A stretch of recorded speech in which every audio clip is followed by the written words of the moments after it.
Hello, Innovation Stream friends. Wherever you are in the world, I hope you and your loved ones are healthy and safe. My name is Randy Bell, and I am the director of the Global Energy Center at the Atlantic Council. Thank you all for joining us today for EnergySource Innovation Stream, where we highlight new energy technologies with the potential to reshape the global energy system. Today, we have a special guest who will not be talking about a specific technology, but about how his company helps support a range of new clean energy technologies. We're going to be hearing from Wade Bitaraf, the founder of the energy and sustainability practice at Plug and Play, who will discuss how the platform supports startup development through accelerator programs, corporate innovation services, and in-house venture capital. But before we get started, we have a quick poll and two administrative details. So Roger, can we start the poll? And today we'd like to get your thoughts on which energy technology startups will see the most growth in early stage venture capital investments in 2021. So here are your options. And just as background, in 2019, according to the IEA's report on clean energy innovation, it was storage and hydrogen who saw the most. So while you're filling that out, I'll go over the administrative details. First, you can follow us on Twitter at AC Global Energy and use the hashtag InnovationStream. And then second, after Wade's presentation, you can submit questions through the Q&A function on Zoom, and we'll try to get to as many of these as we can. If you're watching on another platform like YouTube, unfortunately, we can't take your questions. So we're going to close the poll. Thank you to all who participated. We'll get to those results after Wade's presentation. But please, right now, let me welcome Wade to the Atlantic Council. Wade, thank you so much for joining us. Thank you, Randy. It's a pleasure to be here and great to be here and sharing this stage with you. Really wonderful to have you here. How has COVID been treating you and treating Plug and Play? How have you managed throughout this, it's been 10 months or so now? Yeah, absolutely. I mean, this is very strange times. I was just checking the numbers. We just passed the 14.2 million confirmed COVID cases in the U.S., and it's needless to say that it's impacted everyone's life in a very short time. And we're not an exception. We are in the business of investing in companies and meeting with people and connecting with people. So it certainly has impacted our business, but we've kept it positive. We try to make the best of it, and we have a positive attitude towards what's there to come in the next year, hopefully next 3 to 5 months. That's great. Do you see a lot of opportunities in energy and sustainability over the next few years? Yeah, absolutely. I mean, I can talk a little bit more about some of the specifics, but I don't think there's been a better time to be an entrepreneur in this space with the interest of both public and private investors that are pledging to make investment in these areas, and we're going to see a new wave of founders and entrepreneurs who will build great products to decarbonize the sector. And certain areas that I'm particularly excited, I can talk a bit more about in the presentation, but sensors, drones, hydrogen, energy storage, and these are some of the exciting things that I think with the rise of the available capital, we're going to see a number of entrepreneurs trying to tackle those climate challenges. That's fantastic. Well, I'm looking forward to hearing how you and Plug and Play plan to support these innovations. So why don't you get started with your presentation, and we'll chat more afterwards. Great. Yeah, as Randy mentioned, my name is Wade Bitaraf, and I lead our energy practice at Plug and Play. I'm very excited to talk to you about corporate innovation today and early stage venture capital, and what it really means to engage in an open innovation platform with the objective to accelerate the adoption of new technologies. I also, if time allows, want to give you exposure to some of the exciting things that have happened over the last few months with Plug and Play, and maybe share some case studies. But I'd start a short story of Plug and Play. For those of you who are not familiar, we started back in the late 90s. Our CEO and founder had a good amount of commercial real estate on University Avenue here in Palo Alto, and as luck would have it, he had some extra office space, rented it out to some then incredibly worthy entrepreneurs like Larry and Sergey of Google, Max Levchin and Peter Thiel of PayPal. And we were able to make a couple of investments through the family office that turned out to be wildly successful.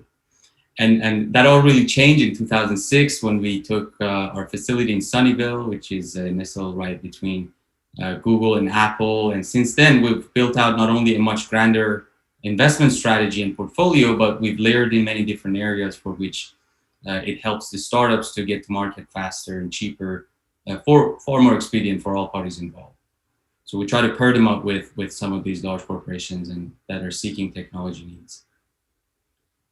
So today, Plug and Play is first and foremost one of the most active investors here in the Valley. So far in 2020, we've done well over 100 investments. In 2019, I think we did over 200 investments globally. So our ticket is usually between $50,000 up through $500,000. We rarely lead, but that I'd say is what drives our business. And we saw that implication last week with the acquisition of Customer, which is a platform to help with customer experience by Facebook for over $1 billion. And that's a company that we invested from seed round all the way through Series B.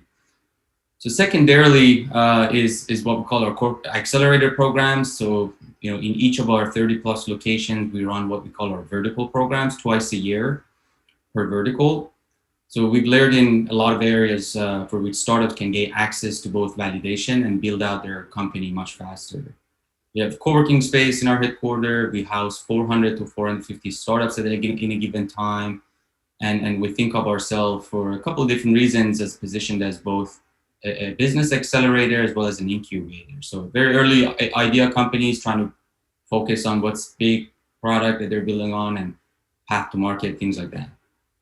And then lastly, and interestingly for the larger corporate ecosystem out there, short on the red pillar, is our activities with 400 of these corporates in 16 of what we call industry-specific innovation platforms.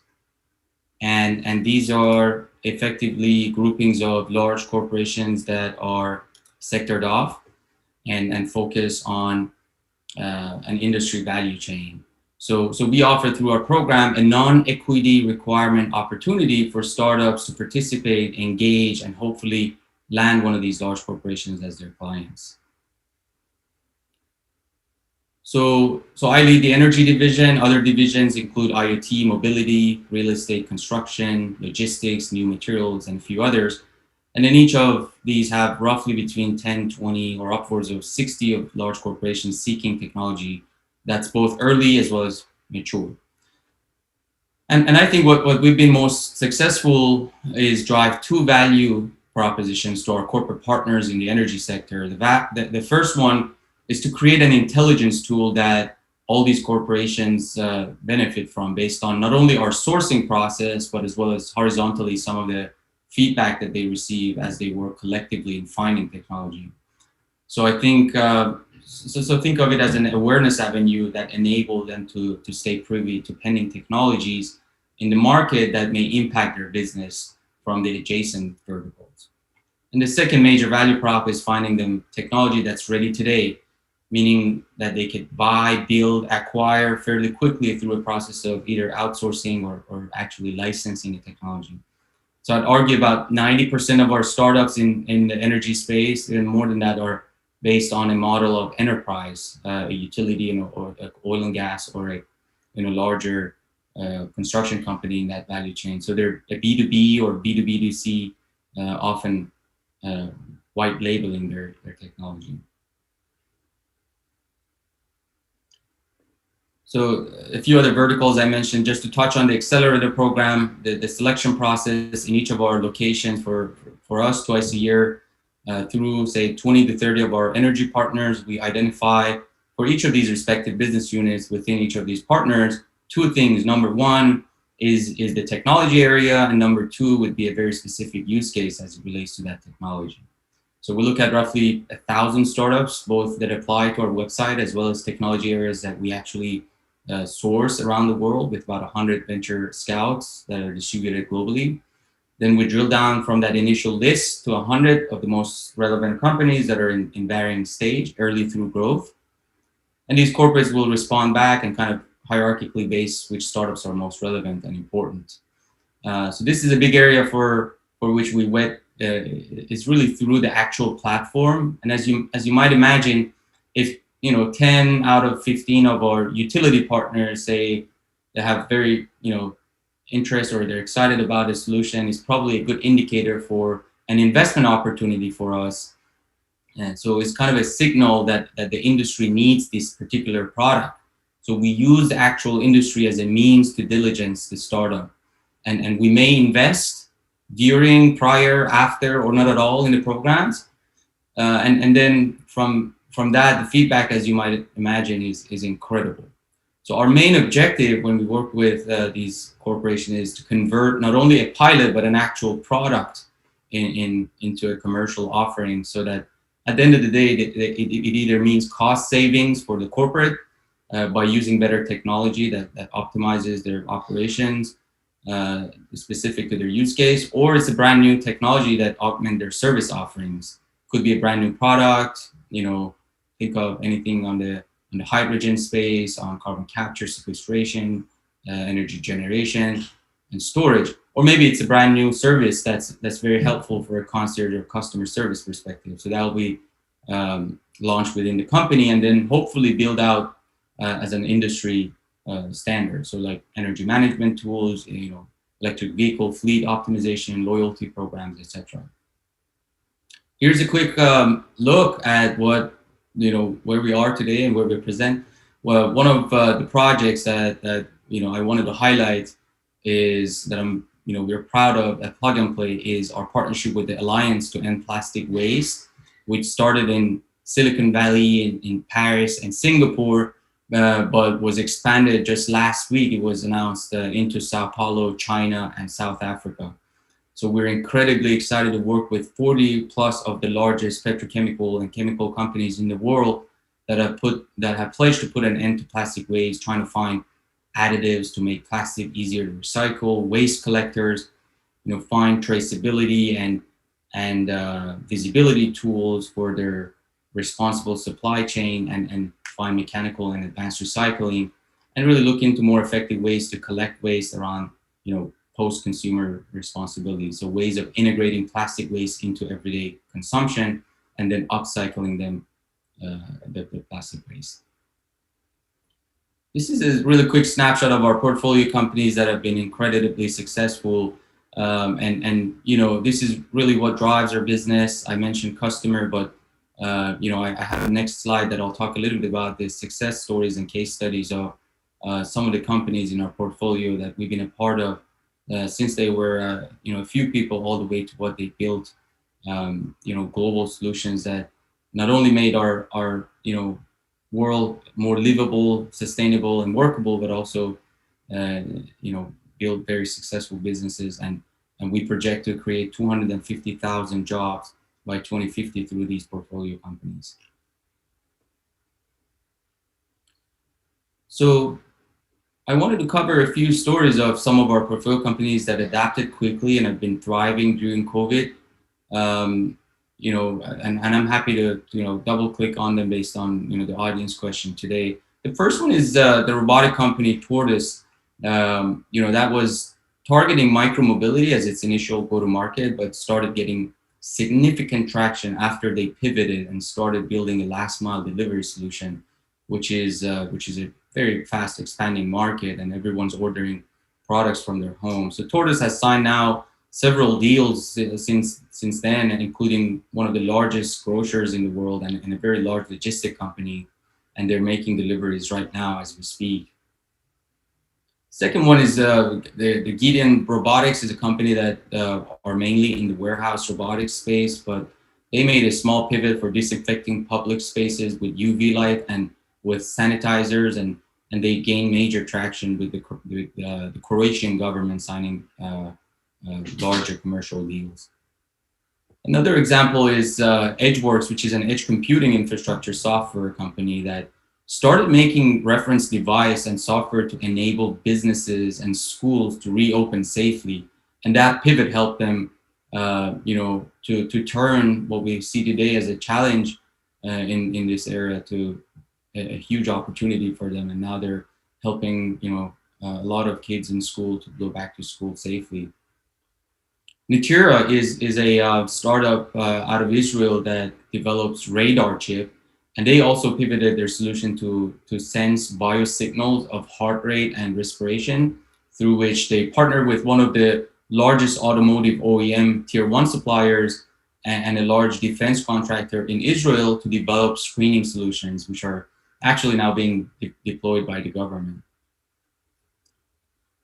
Another exciting company that I wanted to highlight here is Sapien Industries, that was able to sign a commercial agreement with one of our corporate partners, Contact Energy, to ship over 10,000 units of their smart plug load energy management solution to New Zealand, right in January, just coming up in a few weeks for their for all of their commercial and industrial customers.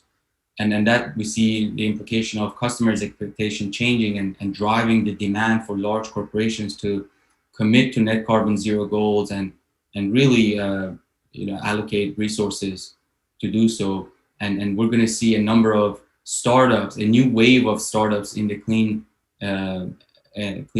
technology that will rise in the next 5 to 10 years. And lastly, we celebrated this milestone of another portfolio company, Jelly, the growing energy lab, which was acquired by one of our corporate partners, Hanwha out of South Korea. So really exciting to see the kind of collaboration happen between all these parties involved. And what's very interesting to us in terms of follow-on rounds by our portfolio companies and the capital deployed in our portfolio companies. I'd say, contrary to what one may think, 2020 has actually been a record year for us.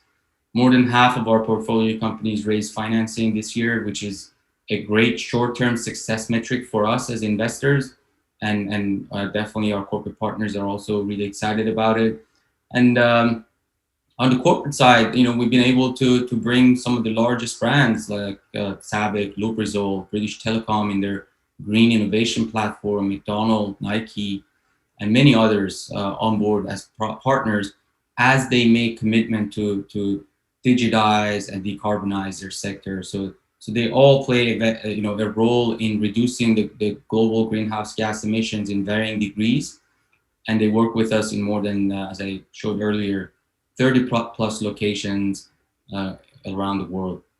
So all of these large corporations are long-term investors, so the short-term market conditions won't impact their decisions. So they're still looking to work with startups and have all make commitments to reduce their carbon footprints.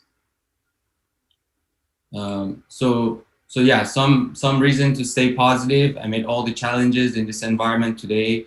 That was pretty much like a very high-level overview I wanted to share with the team. I'm happy to take any questions, and whether you're an entrepreneur, investor, or corporate, you want to learn how to engage and how you want to transition, happy to be in touch with you. Wade, thank you so much. That was really fascinating. Really remarkable work that you're doing over at Plug and Play. Really supporting some really cool, innovative companies. I want to go to the poll first and see what people thought. First, Wade, what do you think we'll see the biggest investment this year? Don't look at the screen. Which one would it be? So no, I think there are a few different things that we're excited about, depending on how you define the narrative of sustainability, which is a broad topic. I'm particularly excited about the electrification of transportation. It's been a move that has been started over the past few years, and we've seen some amazing companies that are commercializing their products. And as we heard, like the IPO of Luminar just a couple of days ago was announced, and that will help with the autonomy of electric vehicle fleets. And I think overall this intersection of transportation and energy is very exciting, and all the adjacent sectors of it, whether it's the hydrogen space for transportation, or green hydrogen generation, or the applications of software solutions, AI and machine learning, in building a more smart kind of way to manage the fleets and build the infrastructure. So some new metrics that can inform dialogues when these people are deciding where to invest all these, flood of capital, both from public and private sector, in the next 5 to 10 years. I think these technologies can certainly be a great tool to complement their process. Fascinating. Okay, Roger, let's pull that back up and see what everybody in the audience thought. So number one, by far, energy storage, hydrogen, and fuel cells. Now, this is organized along how the IEA does it, so we could compare apples to apples, what I said earlier about 2019. And again, that was the same number in 2019. So looks like lots of investment everyone's projecting there, with some other opportunities: low carbon transport, solar, efficiency, CCUS, smart grid. Now, there was a question in from the audience, from Ray Watson, about why we didn't include nuclear in this. And that's because the IEA has it structured. We asked along those lines. But wait, I think there's another question here about what the market is for advanced nuclear. And if VCs are investing in advanced nuclear, is that really more what a government level investment? Do you need or I mean, I know Bill Gates invests in advanced nuclear, but that's a huge, sort of different type of investment. What do you see as that market? Absolutely. So just to kind of allude into this fact that a lot of our scouting efforts and investment decisions are influenced by the needs of large corporations in our network, as mentioned earlier. And the bottom line of our investment thesis is venture grade returns that we expect. So every and any company that we invest in so when I put my investor hat on, we look into technology, scalable, fast, and they can return the investor's expectation. And to that end, I mean, there's some 50 nuclear companies out there in the world that are doing tremendous job, and we think there's an opportunity to grow in this space, and particularly with the commitments that the governments make to innovate in that space. I think it continues to be an interesting space. However, when you talk to these large corporations across the board, whether they're oil and gas, utilities, car companies, insurance, whatever they are, they don't bring nuclear energy as the top of their agenda when it comes to scouting technology needs, and hence us as Plug and Play, we do look into the inbound that we get from the nuclear energy startups out there, and we think when it comes to waste management in the nuclear space, there is a very interesting growing space in the next few years. However, we have not invested in nuclear or fusion startups to date. Got it. Sort of a macro question here. There's a lot of conversations we have in the United States about how we have great basic research coming out of the national labs. Incredible effort through ARPA-E, developing really interesting technologies. But then there's a challenge getting those to market at scale. What do you think is needed? Just sitting there at Plug and Play and seeing the range of technologies that are being developed, what do you think is needed to get the most promising technologies from that research stage to the deployment stage, where they're really actually being utilized and helping us make the energy system and our world more sustainable? Absolutely. I mean, this question can have many different folds, but I'd say just from our perspective, we think that we are all in one ecosystem that may sound large, but the number of these ecosystem players that are trying to foster innovation in the clean energy and clean technology space is limited. And it's absolutely needed that we all have to collaborate with each other, work with different national labs, with different universities and investors, corporates, and try to come together and see how we can help these startups. But I think part of what's very obvious that clean tech companies have challenged in the commercialization process is the lack of capital that was much more felt before in the past 5 to 6 years after the first kind of boom and bust of clean tech. But I believe, again, with the commitment of these large constituents in the economy, we will have a better support capital to help validate this solution. Once any of these technologies do a proof of concept with one of these corporations to help prove that their technology works in a commercial pilot scale, then you'll see a lot of investors. That there are so many investment vehicles that are made available today that can help these companies scale, whether it's through a debt or financing mechanism or even venture capital uh, to some extent. So I also see the role of corporate venture capital to be, absolutely critical because they have a strategic lens. They speak a different language. They have different considerations, and sometimes, the opportunities lie in corporate venture capital when it comes to commercializing these clean technologies as they feel the pressure from their customers, whether it's commercial and industrial or their residential customers to provide cleaner, greener technology, cheaper and faster. So lots going on. Obviously, it was a little broad the way I answered, but there's No, that's really, really helpful. There's so much talk right now, particularly coming from Europe, but also we expect to see this with the new Biden administration in January of a significant round of green investment. Europe is talking about the green recovery, the European Green Deal, and we expect in future stimulus bills next year that there will at least be more pressure, more funding for green technologies as part of that bill. Do you see this change in government's perspective impacting at all your investment strategies, or do you have to think of your investments sort of separate from government because government can change depending on sort of the electoral wins? That's a great question, Randy, and thank you for asking. I think some of the best entrepreneurs that we've seen, have not been focused inward. They were looking out in the world and try to find what are some of the metrics and implications in the market that may impact their business. And I shared some stories today of the companies that pivoted and they were able to gain traction. But this is so exciting.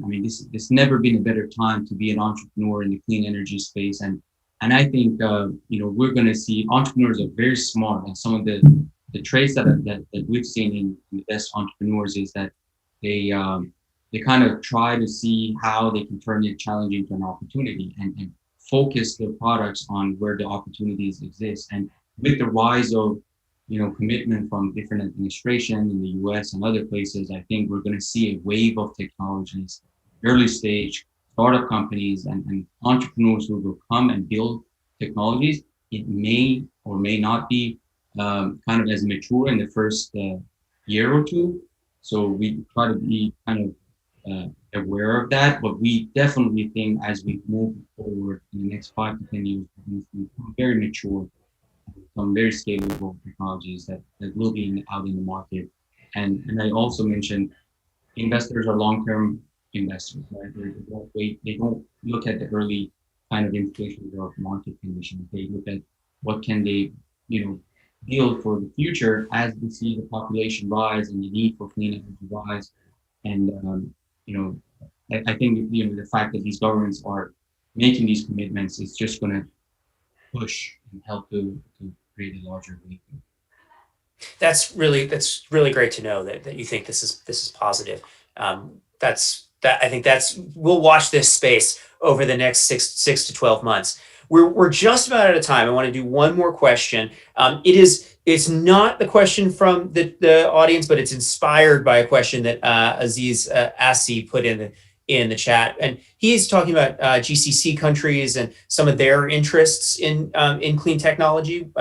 I saw on your map you have Abu Dhabi, you have Houston, you have North Dakota, you have some of the major oil and gas parts of the world as areas where you want to work.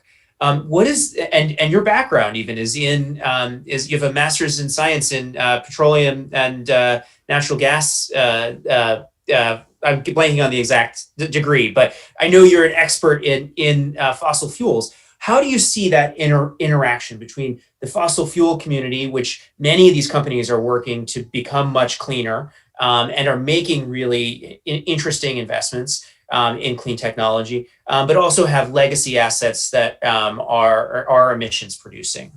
Absolutely, and that's a great question, Randy. I think what we've seen around the world in each of those dots that I showed you on the map, we generate, sometimes upwards of 100 pilot projects with our corporate partners that are committed to innovate, and that really would have not been possible if we weren't close to the headquarters of these companies and would be able to closely work with their business units, try to help them reconcile constituents internally, and really help them accelerate the adoption of new technologies through pilot projects, innovation workshops, and a lot of other activities that we do with them.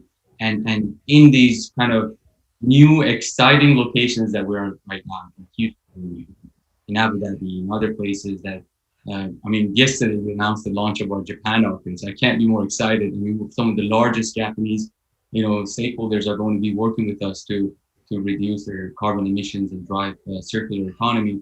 So by the virtue of being close to where the experts and the business units are, I think we're going to be able to accelerate the adoption of new technologies and help the startups find validation in the market faster and cheaper. So it's just like the beginning for us in the clean energy space. And as you mentioned, the awareness is there. All the oil and gas companies are aware that they need to look outside the core of oil and gas to be able to bring technologies into their business and impact the world. Wade, thank you. Unfortunately, we are out of time. Thanks everyone for tuning in today. Really great questions. And Wade, really great work that you and Plug and Play are doing. You can make sure to connect with Wade on LinkedIn and follow him on Twitter at Bitaraf V. And Wade, there are people who are asking how to get in touch with you. So we'll talk about that later. Be sure to tune into the next episode of Innovation Stream on December 17th, 9:30 a.m. Eastern Time, featuring Tim Latimer, who's the CEO at Fervo Energy, and he's going to discuss next generation geothermal development. So a really cool technology that I think we're going to see more interested in 2021. Thanks for everyone who helped put this event together, including Laura Macedo, Roger Morales, Emma Smith, and Olga Kokova. Really always appreciate all of the audience who tunes in for these. It's been a long 10 months of doing this, but we really have covered a lot of ground, and it's really great to be able to look even bigger at the sort of ecosystem that produces clean technologies. Wade, thank you so much. I hope you have a good rest of your day, and I hope everybody has a great weekend. Thank you, Randy. Thank you, the Planning Council team. It's a pleasure to be able to speak with you.